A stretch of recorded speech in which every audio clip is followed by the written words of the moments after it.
sommes tous les deux membres du nouveau groupe AEPS premier degré.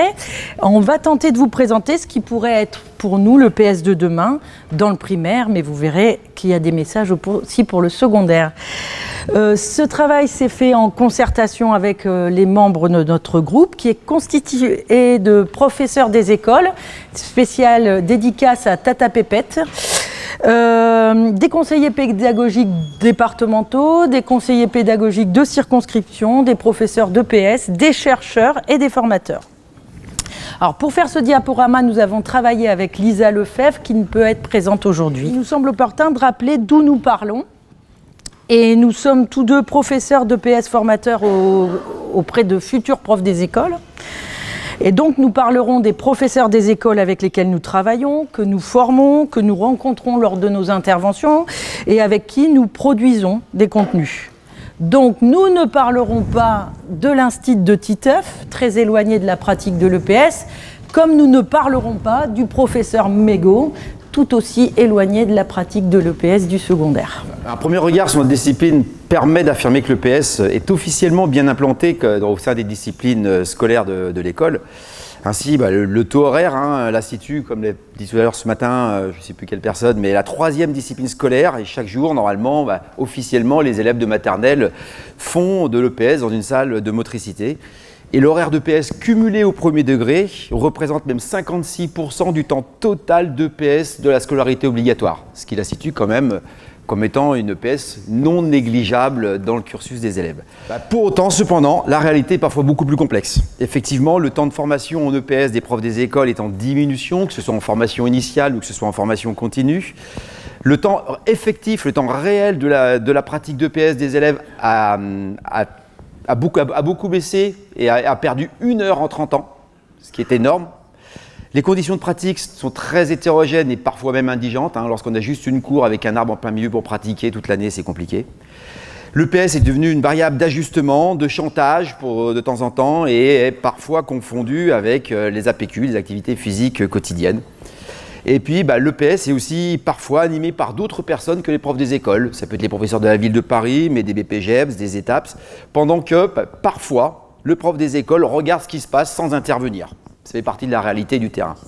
Pour autant, il existe des profs d'EPS qui sont pleinement investis en EPS. Et très souvent, c'est des gens qui sont issus de STAPS, où l'EPS a pleinement pris sa place. C'est notamment là où on va retrouver une présence de l'USEP dans à peu près 22% des établissements, et ce qui représente 729 000 licenciés enfants dans le premier degré. Donc face à ces constats, nous souhaitons faire quelques propositions qui s'appuieront et peut-être vont s'opposer à certaines idées reçues sur ce que devrait être l'EPS. Ces idées reçues viennent autant du champ du premier degré que des champs extérieurs. Ainsi, dans un premier temps, on va tenter de vous exposer ce qui nous ennuie dans les propositions de ce personnage. On va tenter de montrer aussi les points d'appui de nos contre-arguments et surtout, on va essayer de mettre en valeur des expériences inspirantes qui pourraient être les meilleurs exemples de ce que nous aimerions être l'EPS de demain, qui est le thème d'aujourd'hui. Voici l'une des premières idées reçues auxquelles nous sommes souvent confrontés. L'EPS, ça devrait être une histoire de spécialiste. Et tous deux investi pendant un certain temps dans des groupes très connus. Je pense que vous connaissez EPS Mania, pour les plus anciens PepsTeam, pour les plus jeunes c'était l'ancêtre de EPS Mania. Et nous avons eu à répondre à ces affirmations, laissons faire les spécialistes. Et à notre sens, pour le groupe dans lequel nous appartenons, il nous semble que nous glisserions vers une centration sur le savoir, avec une survalorisation du pôle instruire au détriment d'une centration sur une prise en compte fine de l'élève dans sa pratique physique. Le danger, pour nous, ça serait un morcellement de l'enfant et un morcellement de l'enseignement, qui risque d'aller jusqu'à un enseignement en sillon, où les savoirs se développent par un professeur pour chacune des disciplines, ce qui ne permet plus, à notre sens, un véritable tissage des savoirs entre eux, au risque même de transformer l'école primaire en un mini-collège. Enseignants du second degré, nous connaissons tous les difficultés de monter des projets interdisciplinaires. Pour nous, la richesse de l'école, c'est justement dans la polyvalence de son enseignement et dans la polyvalence de ses enseignants. Pour nous, le prof des écoles doit agir et il doit connaître les élèves dans toutes ses dimensions. Nous savons en tant que prof de PS que cette connaissance fine de l'élève, elle nous est accordée parce qu'on voit les élèves agir. Le professeur des écoles doit donc être le premier intervenant en EPS à l'école primaire pour pouvoir voir les élèves agir et être plus efficace pour agir avec eux. Ainsi, le professeur, en voyant les élèves agir dans un gymnase, il les voit dans toutes ses dimensions, physiques, psychologiques, affectives, sociales. Cette richesse de la polyvalence du formateur, comme l'est celle de la formation, est d'ailleurs voulue par les grands penseurs de l'école nouvelle dans laquelle nous nous inscrivons. On peut voir De Way, Freinet, Vallon et puis les héritiers actuels qu'on peut retrouver au travers Philippe Mérieux.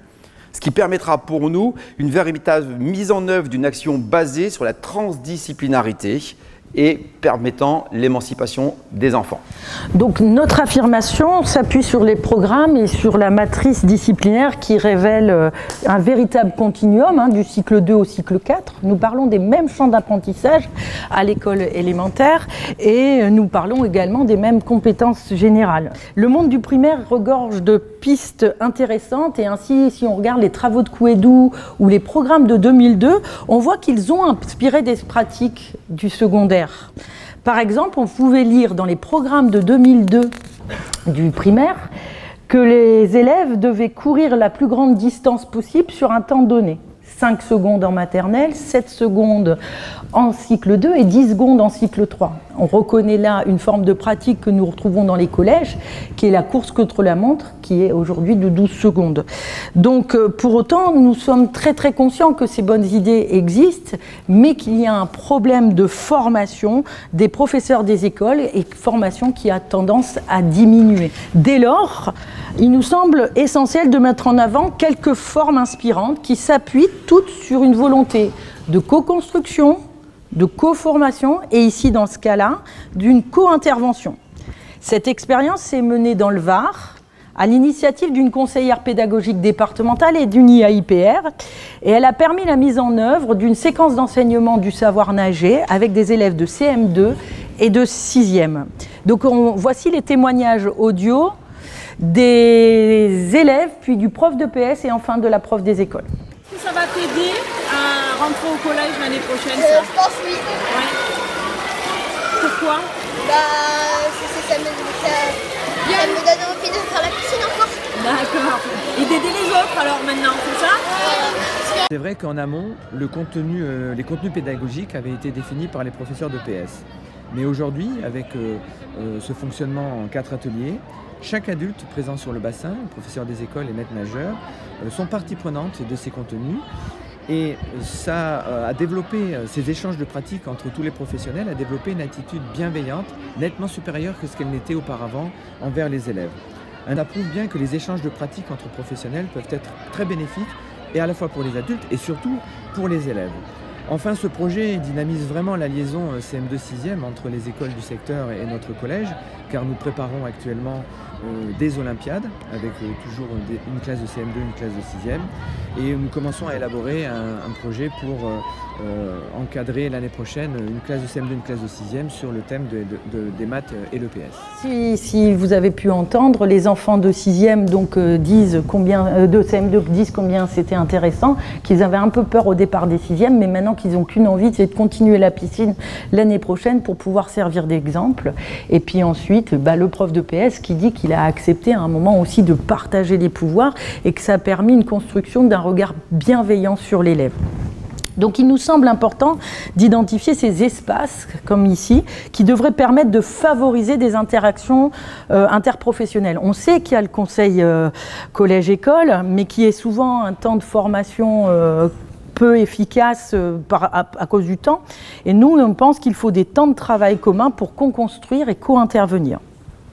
Donc à terme, ça devrait non pas seulement favoriser ces échanges, mais bien des co-interventions et donc un enrichissement mutuel. Donc il nous semble que l'avenir de l'école et de l'EPS, c'est une acculturation réciproque. Donc nous souhaitons une EPS primaire qui soit co-construite, qui favorise des co-interventions, mais pour cela il nous semble qu'il faut des co-formations. Donc notre groupe s'est déjà investi dans cette piste en proposant des formations communes autour des continuums de formation. Par exemple, à Nancy, on a présenté une formation autour du continuum des jeux collectifs, du cycle 2 au cycle 4. Et cette année, nous allons à Rouen présenter un continuum en danse sur le même principe. Donc, comme vous pouvez voir, voici la deuxième assertion à laquelle nous sommes souvent confrontés. Depuis quelques temps, et depuis surtout la crise Covid, on entend dans les discours politiques et médiatiques, médicaux, la promotion de l'activité physique sous le discours de « bouger plus » pour lutter contre la sédentarité, pour une vision sanitaire, voire hygiéniste. Un certain nombre de ces dispositifs qui vont dans ce sens ont même déjà intégré l'école. Il y a eu le 2S, 2C dans la période du Covid et actuellement on a les 30 minutes d'activité physique quotidienne. Et pour nous, on remarque que ça sème la confusion entre ces dispositifs et l'EPS. Et on remarque que nous, ça va même jusqu'à questionner la mission de l'EPS à l'école primaire. Ainsi, pour certains, voire même pour certains professeurs des écoles, l'EPS devrait être un espace dédié pour bouger. Pour illustrer ce qui nous ennuie dans cette thématique-là, on va vous proposer de visionner cette petite vidéo. Un enfant actif, on le sait, apprend mieux. Il a plus confiance en lui, il dort mieux, il est plus concentré en cours et il vit mieux avec les autres. Et pourtant, en France, 92% des filles, 82% des garçons ne bougent pas assez. Les Jeux en France, c'est l'occasion unique de faire rêver nos enfants, de les inspirer et de mettre plus d'activité physique dans leur quotidien, en famille, et surtout à l'école, parce que c'est là qu'on peut, ensemble, changer les choses. Allez, très bien ça. Bravo. Super. Allez Yasmine, un pied dans chaque casier. Voilà. Allez, pousse Gabriel, change de pied. Allez, c'est parti. Bravo. Matériellement, ces petites pauses d'activité sont faciles à mettre en œuvre, tout simplement en utilisant les espaces de la cour avec les tracés au sol. Après, c'est du petit matériel. On va prendre des cerceaux, on peut prendre des ballons. Ça peut être aussi fait avec des objets du quotidien. Il suffit d'être un petit peu imaginatif. Une petite balle, hop, une chaussette, des graines. Voilà, donc c'est assez rapide. On a 1h30 entre chaque pause officielle avec les récréations. C'est trop long pour eux. L'idée de faire des petits quarts d'heure comme ça d'activité physique va les défouler, va faire un plein d'énergie et puis ça va les recentrer juste derrière sur les apprentissages. Donc ce qui nous ennuie ici, finalement, c'est pas simplement le dispositif d'activité physique quotidienne tel qu'il est pensé, c'est le retour qu'il y a pu avoir sur la commission du Sénat qui est sortie dernièrement, qui nous annonce clairement qu'en réalité, l'EPS, c'est devenu une variable d'ajustement. Surtout depuis quelque temps où l'EPS a tendance à disparaître au profit de bouger. Ces dispositifs qui se développent, ces dispositifs, les 30 minutes d'APQ, ça se développe officiellement en complémentarité de l'EPS. Mais il est clair qu'en réalité, ça a tendance à se faire à la place de l'EPS. Cette dérive tente à mettre en exergue la confusion entre d'un côté bouger, qui s'oppose parfois à apprendre. Et cette confusion, pour nous, elle est délétère. Cet assujettissement de l'EPS consiste alors pour nous en une déqualification de l'EPS et de sa place à l'école. Une discipline scolaire ne se justifie par son objet. Bouger, ce n'est pas un objet. On s'oppose donc à la définition, nous, des savoirs aussi fondamentaux, tels que savoir lire, écrire, compter, vivre ensemble, qui supposent intrinsèquement des matières fondamentales et donc d'autres qui seraient secondaires. Et vous devinez laquelle? Notre regard, à nous, sera plutôt porté sur ce qui est fondamental d'être enseigné en EPS à l'école primaire. À cette vision un peu négative, on a quand même des points positifs. Il faut savoir que pour le moment, l'épreuve d'EPS est toujours présente dans le concours du CRPE et donc les enseignants sont initialement formés, pour pouvoir réussir le concours, ils ont quand même cette épreuve. Ensuite, on a également toujours des spécialistes de l'enseignement de l'EPS dans le premier degré, qui sont les conseillers pédagogiques départementaux, qui sont donc présents dans chaque académie.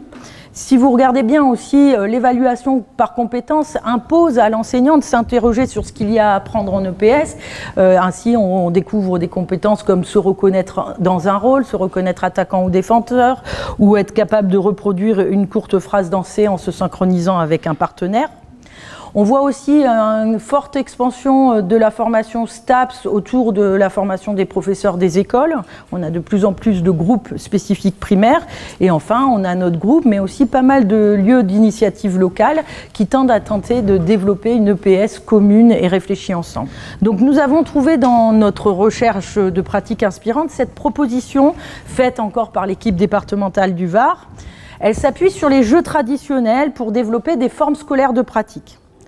Ainsi, si vous regardez bien, par exemple, la balle au roi, elle va mener à la balle au capitaine, qui lui-même va mener à l'ultimate ballon, qui va mener à l'ultimate. Il s'agit dans tous les cas de transmettre directement un objet à un partenaire qui est situé derrière une ligne. La différence, en vrai, entre ces jeux, c'est le nombre de cibles. Il y a une cible pour la balle au roi et deux pour les autres jeux. La cible elle-même, qui est fixe pour la balle au roi et la balle au capitaine et qui devient aléatoire pour les deux versions de l'ultimate. Et ensuite, par l'engin, on passe du ballon au frisbee. Dès lors, il ne s'agit plus pour l'enseignant de piocher des jeux pour faire bouger les élèves, mais bien de mener une réflexion sur ce que l'élève a à construire pour résoudre son problème et ce qui lui est posé, en d'autres termes, ce qui le mobilise et le fait bouger. Donc dans cette classification, ce qui est intéressant, c'est ce qu'une classe, ça n'est pas le matériel. On n'a pas jeu de ballon, avec frisbee. C'est pas non plus le terrain sur lequel l'élève joue, jeu de grand terrain, jeu de petit terrain, qu'on trouve dans certains ouvrages, ni leur fédéralisation, c'est-à-dire jeux traditionnels et jeux pré-sportifs. Non, dans sa classification, ce qui est au centre, c'est l'activité de l'élève et son histoire dans l'action. Ce que j'ai à faire pour marquer. Donc, est-ce que je dois poursuivre une cible qui est un adversaire avec ou sans ballon dans les jeux de poursuite? Est-ce que je peux construire un nouveau rôle qui est dans la défense en choisissant de libérer des partenaires dans la balle accroupie ou la bataille navale infernale? L'élève doit aussi développer des motricités spécifiques. Par exemple, dans les jeux de type renvoi, il doit envoyer des balles qui posent des problèmes à son adversaire, le jeu des balles brûlantes, qui mènerait potentiellement au volet. On peut courir pour transporter des objets et les déposer derrière une ligne, comme dans les jeux de transport qui mènent au rugby. On peut tirer puissamment sur des cibles à renverser, comme les tours du château qui peuvent amener au handball, ou tirer précisément pour remplir des caisses ou des paniers, comme la balle au panier. Par exemple, il doit aussi savoir se reconnaître dans un rôle, attaquant ou défenseur. Et donc, si vous regardez bien dans cette classification, on constate que le jeu de poule-renard-vipère est extrêmement complexe, car il est nécessaire pour l'élève de se reconnaître attaquant et défenseur, mais au-delà de se reconnaître dans ces deux statuts, il doit reconnaître quelle est l'équipe qui est sa proie, quelle est l'équipe qui est son prédateur.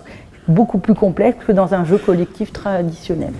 Donc, il nous semble que les jeux exploités uniquement pour bouger peuvent être largement remplacés par des jeux pour apprendre. Ainsi, à la balle au prisonnier, qui est porteuse parfois de contresens, être le dernier survivant plutôt que de libérer ses partenaires, qui valorise parfois le chacun pour soi. Ce jeu-là n'a pas notre préférence. On y oppose, nous, cette forme scolaire de pratique, la bataille navale infernale, où la cible est la même. Il faut atteindre un adversaire d'une équipe adverse. Les élèves auront alors à coopérer pour atteindre la cible qui est mouvante ou pour libérer un partenaire. Ils devront se reconnaître attaquants et défenseurs et construire des motricités spécifiques de tir puissant, à bras cassés et de type passe. Mais ici, ils auront à mettre des règles de plus en plus complexes. Par exemple, on ne peut pas courir avec le ballon, contrairement à la balle aux prisonniers. Et donc, ça favorise une nécessaire coopération entre les élèves. Donc, nous pensons que les professeurs des écoles qui ont une appétence pour les jeux traditionnels pourraient en rentrer dans ce continuum de jeux traditionnels qui seraient capables non plus de faire bouger les élèves, mais de leur faire apprendre en les faisant bouger. Donc, notre seconde proposition complète la première. Il nous semble essentiel de construire désormais des outils communs pour mieux identifier ce qui doit être enseigné et proposé dans les formes scolaires de pratique qui vont favoriser l'apprentissage tout en maintenant une volonté forte, faire prendre du plaisir à agir pour bouger, pour mieux apprendre. Donc on pense que notre groupe est riche par ces groupes ressources et devrait pouvoir nous aider dans cette avancée. C'est vrai que le groupe analyse de pratique, le groupe épique, le groupe plaisir, ils sont force de proposition déjà de par leur objet qui est transversal, qui traverse tous les degrés. Nous avons déjà quelques pistes avec le continuum qui a été proposé par Cabayer et le jeune Vasquez pour le CEDREP, c'est bien sûr les propositions d'Anoula. Mais nous avons aussi la forme de pratique du groupe Coopération, le jeu tu nous vous eux, qui est expérimenté dans le primaire Et donc c'est un appel fort. Pour nous, le PS de demain, elle devra être coopérative. Elle fera jouer et apprendre de la maternelle au lycée. Donc voici la troisième idée reçue que nous avons identifiée, c'est que le PS au primaire devrait être une préparation pré-sportive qui finalement commencerait réellement au collège. Le PS du primaire, ça serait enseigner des mini-jeux ou des pré-sports pour des mini-élèves. Ce qui nous ennuie là derrière, c'est 3 discours que l'on entend. Tout d'abord, l'idée que le PS commencerait au collège. Si on regarde bien, considéré dans les programmes de 2008, comme le collège était considéré comme le niveau 1 dans les programmes de 2008. Ce qui suppose qu'à l'école primaire, c'est le niveau 0. Le deuxième discours aussi qui nous ennuie, c'est un discours qui consiste à considérer l'école primaire comme un enseignement simplement de conduite motrice de base pour ensuite faire du sport. Et là, nous, on s'inscrit en faux par rapport à ça. Et le troisième discours aussi qui nous ennuie, c'est de considérer qu'à l'école primaire, on devrait faire des mini-sports. C'est-à-dire comme s'il suffisait de faire du sport en plus petit pour qu'ensuite, au secondaire, on fasse du sport pour grands, des sports pour de vrai finalement. Et de manière plus inquiétante, nous constatons de plus en plus, nous, un entrisme du sport fédéral au premier degré, afin que le PS soit au service du monde sportif. Les dispositifs une école, un club tente à alimenter cette crainte et cette dérive potentielle qu'on peut voir sur le terrain. Pour nous, ça renvoie à une vision formelle qui nous semble restrictive et renvoie à une vision hiérarchique de la culture, mettant en avant les sports au détriment des autres cultures corporelles. On a parlé tout à l'heure des jeux traditionnels. C'est une vision aussi potentiellement pré-sportive de l'EPS au premier degré qui nie d'ailleurs les pratiques traditionnelles ou les pratiques innovantes qui sont parfois beaucoup plus complexes que certains sports. Twiggy a parlé tout à l'heure des poules renards vipères, mais on prend d'autres activités. Si vous prenez le pool ball ou le choke ball, où la cible à attaquer et à défendre n'est pas fixe, mais elle est réversible, a aussi sa complexité. Le kinball, dans lequel il y a 3 équipes qui s'opposent, ont aussi leur complexité et qui peut être des objets intéressants à être travaillés. Donc cette vision de l'EPS primaire, qui serait une propédeutique au secondaire ou au monde sportif, n'est pas celle prônée actuellement par les programmes. Et elle s'appuie, puisque comme je l'ai dit tout à l'heure, elle s'appuie sur les mêmes compétences transversales et les mêmes finalités. Et d'ailleurs, comme vous pouvez le voir ici, ce sont les champs d'apprentissage de l'école élémentaire qui sont exactement les mêmes champs d'apprentissage que pour le secondaire. Donc il y a bien un continuum dans la matrice. Donc viser la création d'un continuum de formation, ça nécessite de se poser la question d'où part l'élève et jusqu'où il peut aller. Ici, on parle dans ce cas-là, on parle de la construction d'un joueur de jeux et sport collectif, de la maternelle à la fin du collège, dans un article qui est proposé par Cabayer et Lejeune. Et donc, dans ce continuum, on présente des formes scolaires de pratique, qui sont les tours du château, et qui révèlent ce qu'il y a à cibler. Il met en avant des contraintes emblématiques, fortes, qui permettent à l'élève de modifier son activité. Donc par exemple, voici un titre d'exemple, un document de travail interne qui aborde comment on pourrait aborder un continuum de la maternelle au collège. Ainsi, en maternelle, les contraintes fortes, elles concernent les cibles qui doivent être positionnées à l'extrémité du terrain, ou alors une matérialisation forte des règles avec des espaces qu'il ne faudrait pas franchir, qu'on appellerait des douves, ou qu'il faudrait au contraire traverser, qu'on appellerait des rivières, et qui doivent être clairement matérialisés. Ceci conduit alors l'élève, si on a des douves, ça va amener l'élève de passer de collaborer et s'opposer à coopérer et s'opposer. Et puis, par exemple, la bascule entre le cycle 2 et le cycle 3, c'est l'apparition d'une seconde cible. Dès lors, l'élève doit passer du statut « je me reconnais attaquant ou défenseur » à cette dualité de statut « j'attaque une cible et à la fois je dois protéger une cible ». Donc, nous entendons généraliser un peu cette réflexion sur les continuums, bien sûr avec l'aide des groupes ressources, pour essayer d'identifier ce qui pourrait être enseigné de la maternelle au lycée, et en enveloppant, en mettant en jeu toutes les formes de pratique et pas seulement que des sports. Donc ça pourrait aussi mettre en avant des objets d'enseignement commun, mais on pense que ça peut aussi mettre en avant des démarches d'enseignement communes Par exemple, la démarche de création qui peut être exploitée dès la maternelle, la démarche d'investigation qui peut être engagée dès la maternelle, mais aussi peut-être des démarches coopératives comme un travail autour des mises en disponibilité par exemple. Donc voilà, je vous présente aussi la 4e assertion qu'on entend parfois et qui est celle-ci très spécifique au champ du premier degré. Le PS au primaire devrait être une préparation psychomotrice. Cette affirmation, elle est particulièrement présente dans les propositions d'enseignement de la maternelle. Mais elle semble se diffuser depuis quelques temps et se propager en élémentaire au travers des activités physiques quotidiennes, voire même, selon nos informations, dans la réflexion actuelle sur les futurs programmes d'EPS du premier degré. Cette affirmation nous semble être une vision décontextualisée de la motricité. Par exemple, est-ce qu'il suffit de savoir tirer au panier, faire une passe et dribbler pour faire un bon joueur de basket? Je pense que ce n'est pas peine de développer pour vous donner la réponse. Pour nous, cela s'oppose aux données actuelles sur l'apprentissage, notamment au travers la vision située et contextualisée de l'apprentissage. Ainsi, certains penseurs de l'EPS de demain, voire ceux qui réfléchissent sur les programmes, tentent à penser l'EPS du primaire comme un lieu pour recentrer sur des contenus, sur des répertoires moteurs. On retrouve alors des verbes, savoir de s'équilibrer, se déplacer, des actions motrices, courir, sauter, lancer, rouler, s'opposer, sans contexte et dépourvu de tout sens. Saute-t-on pour aller loin? Saute-t-on pour retomber de manière équilibrée? Saute-t-on pour attraper un ballon? Vous voyez que ça nous pose un problème. Et au-delà du sens de l'agir, pour nous, cette vision psychomotrice pêche sur l'aspect collectif. En effet, pour nous, la socialisation et les compétences psychosociales nous sont très chères et on va rejoindre là-dessus la vision du groupe Coopération. Effectivement, il y a aussi l'aspect éducatif au travers les valeurs de l'école qui risqueraient de disparaître dans le côté psychomoteur. Nous, on préférerait avoir une vision plutôt sociale. Si on regarde bien, les programmes actuels ne sont pas sur cette mouvement-là, au contraire, puisqu'on s'appuie, même si on ne parle pas de champ d'apprentissage en maternelle, on parle d'objectifs qui ressemblent beaucoup à nos champs d'apprentissage. Et c'est ce fonctionnement, pour le moment, un retour assez favorable des enseignants et entre autres pour la maternelle de l'Association générale des enseignements en école maternelle, la SGEM. Donc comme vous pouvez le voir là, les contenus en maternelle ne se contentent pas que du moteur.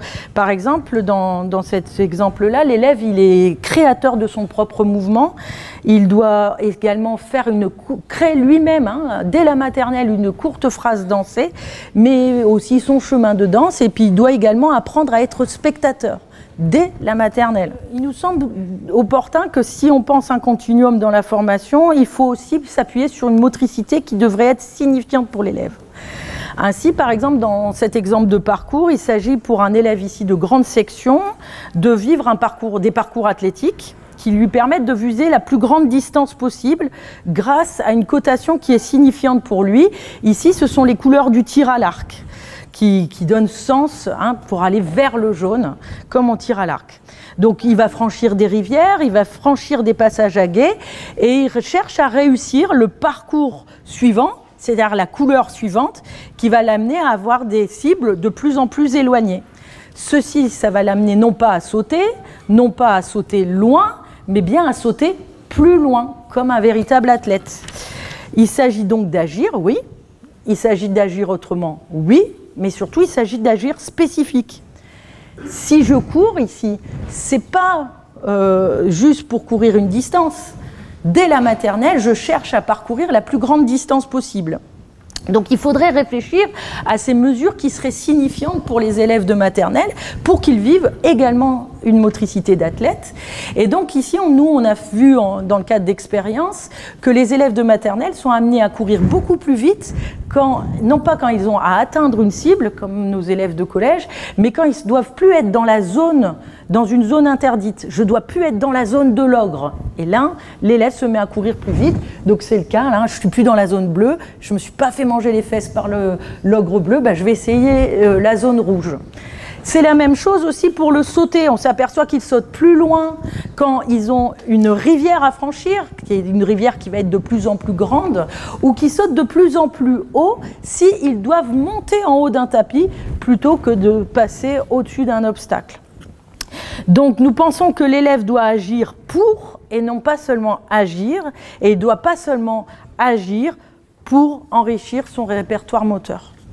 Donc nous pensons qu'il faut construire ensemble une motricité pour les élèves de plus en plus complexe, tout au long de son parcours, mais celle-ci doit rester finalisée et socialement éducative. Une des dernières tendances fortes actuelles serait de considérer l'EPS au primaire comme étant au service des savoirs fondamentaux.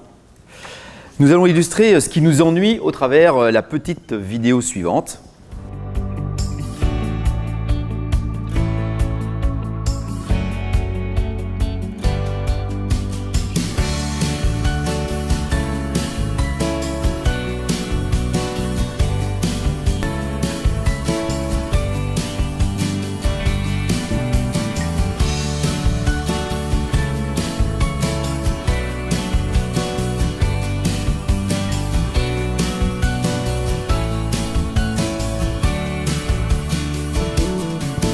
Donc cette vidéo finalement est extraite d'une formation qui est proposée au sein d'une académie et donc montrée comme exemple. Ce qui nous ennuie, c'est une vision d'une EPS utilitariste au service de, et donc une EPS qui ne serait pas, selon nous, émancipatrice. Alors que nous avons au préalable dénoncé une EPS exclusivement assujettie à des finalités utilitaires, on a parlé de la finalité de santé tout à l'heure ou d'une préparation pré-sportive, nous dénonçons également cette vision d'une EPS assujettie à des matières qui rendent concrets des savoirs simplement abstraits sous couvert des étapes de développement de la cognition. L'EPS est souvent mis en exergue dans ces programmes comme une matière qui permet de donner du sens à des savoirs plus abstraits, amenant parfois des propositions ubuesques, telles que se rendre dans le gymnase sur le temps de l'EPS pour se déplacer sur des formes géométriques ou pour se déplacer sur des formes qui représenteraient des lettres de l'alphabet sans aucune réexploitation en danse. Ou aller dans le gymnase sur le temps de l'EPS pour aller venir cartographier le gymnase. Pour nous, l'apprentissage par le corps, qui est la cognition incarnée, ce n'est pas de l'apprentissage du corps, ce n'est donc pas de l'apprentissage de l'EPS. Nous revendiquons et nous désirons une EPS où on apprend par, avec, mais pour le corps. Donc l'EPS, c'est bien une matière à part entière. Et comme toutes les autres matières, elle permet de travailler les 5 domaines du socle. Mais le lien officiel avec le socle commun n'en relève en rien ce qui doit être enseigné en EPS. Donc il existe au sein du primaire de nombreuses aventures transdisciplinaires inspirantes qui ne dénaturent pas l'enseignement de l'EPS, voire même qui la renforcent. Plus que des savoirs qui prennent du sens ou se complètent, il y a de nombreux ouvrages qui visent à développer une démarche d'enseignement commune qui prendrait alors tout son sens dans plusieurs matières. C'est le cas par exemple de cet ouvrage, Les 7 secrets de Monsieur Unisson, qui permet aux enfants du cycle 2 et de la maternelle de vivre une véritable démarche de création, comme Monsieur Unisson, mais également de la vivre en art plastique et en musique. Autre exemple, ici, dans cet ouvrage qui a dit l'album à vivre ensemble et qui raconte les aventures de Timaline et Timalin, l'élève il est invité à faire une véritable enquête pour comprendre un jeu et ainsi il doit donner du sens aux règles du jeu pour favoriser son autonomie, comme le proposait Jacques Méhard dans ses travaux. C'est donc l'enfant qui, en extrayant des indices, va définir les règles du jeu avant de les vivre. Ici, dans les premières pages, il découvre un terrain vague où il y a de nombreux objets qui sont dispersés. Pour comprendre le jeu des Timalines et des Timalins, il doit regarder par la balustrade et puis il doit essayer de deviner ce qui se passe. Alors il découvre par exemple une publicité qui vante une entreprise de déménagement, déménage express d'une maison à une autre en un clic de souris. Donc il en déduit qu'il va peut-être falloir transporter des objets. Il repère une joueuse qui ramasse des objets dans un camp. Et puis après, il peut observer qu'il y a des joueurs qui courent dans un sens quand ils ont des objets et qui courent dans l'autre sens quand ils n'ont plus d'objets. Est-ce que ça veut dire que quand j'ai déposé l'objet, je reviens vers le terrain? Et enfin, il découvre que pour gagner, il va falloir classer les objets par couleur. En classe, ils vont valider les hypothèses en regardant le grand jeu. Ici, c'est un jeu des transporteurs, tout simplement. Et ils vont ensuite aller vivre le jeu. Et le faire vivre, puisqu'ils seront eux-mêmes arbitres, dès la maternelle. À un moment, Il y aura également une variable qui va apparaître ici et qui va modifier le jeu, et puis donc les objectifs de l'enseignant. Ici, il y a une pelleteuse qui est arrivée dans le terrain vague, elle creuse un fossé, zut, on ne peut plus passer, qu'est-ce qu'on peut faire? Eh bien tiens, et si on passait notre objet à un copain qui est de l'autre côté? Dès lors, on ne sera plus amené à collaborer et s'opposer, mais on va être obligé de coopérer. Donc on voit bien ici que c'est la démarche d'investigation qui est engagée. Et donc, on pense que qu'il faut une formation transdisciplinaire qui doit être au service réciproque des apprentissages. Tout à l'heure, Magali Boisumeau, elle parlait tout à l'heure de la littératie émotionnelle. En fait, en primaire, on peut prendre le temps de parler de ce qu'on a ressenti, de ce dont on a peur. On peut aussi se raconter en mouvement. C'est d'ailleurs, il y a un auteur qui s'appelle Boisseau, qui parle des albums échos, et qui dit qu'il faut passer par le faire pour mieux le dire. Et donc là, ici, le PS enrichit le lexique des enfants, mais il faut savoir que nous-mêmes, nous avons essayé de regarder si les enfants qui vivaient ces albums échos étaient meilleurs ensuite en EPS, et on a vu que le fait d'avoir parlé en classe de ce qu'ils avaient vécu les avait fait progresser d'une leçon à l'autre. Donc par exemple ici, par rapport à ce que tu disais tout à l'heure Magali, on a cet ouvrage qui s'appelle Le fabuleux voyage de Lola, où les enfants vont partir d'un personnage qui s'appelle Tête en l'air et qui fait des cauchemars. C'est sûr, si je lâche le bord, je vais couler. C'est sûr, si j'ouvre la bouche, je vais me remplir d'eau. C'est sûr que si je vais au fond, eh ben, je ne vais pas remonter. Et les enfants vont pouvoir, à la manière de Tête en l'air, parler de leurs émotions.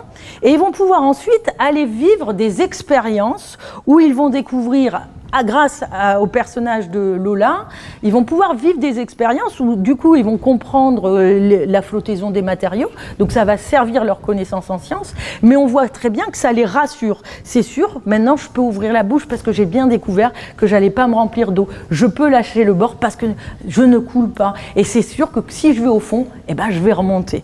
Donc nous souhaitons que se développe ici une véritable transdisciplinarité avec une réciprocité des apports, et c'est peut-être en ce sens que nous pensons que le professeur des écoles pourrait être le meilleur acteur de cette transdisciplinarité.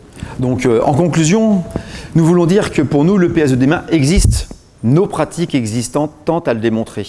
Pour nous, à l'heure où les nouveaux programmes semblent déjà être dans les tuyaux, nous pensons au contraire que le curriculum formel actuel doit perdurer, mais qu'il faut mieux former les enseignants pour permettre à l'EPS de demain d'exister.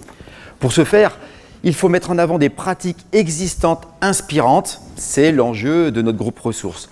Dès lors, un travail en synergie collective, terme qui vient d'un autre de nos groupes, avec les autres groupes ressources, mais aussi également et profondément avec les professeurs des écoles, les conseillers PEDA-EPS, les partenaires de l'EPS de l'école primaire tels que l'USEP, pour pouvoir co-former, co-concevoir, co-intervenir. Le but, c'est de développer une EPS enseignée par les professeurs des écoles, mais formés, et que ce soit une véritable discipline d'apprentissage s'appuyant sur des formes scolaires de pratique culturellement signifiantes, mais ouvertes à des pratiques non sportives, afin de mettre en exergue un enseignement polyvalent, transdisciplinaire, dans une vision émancipatrice de l'élève. Et voici. On vous remercie.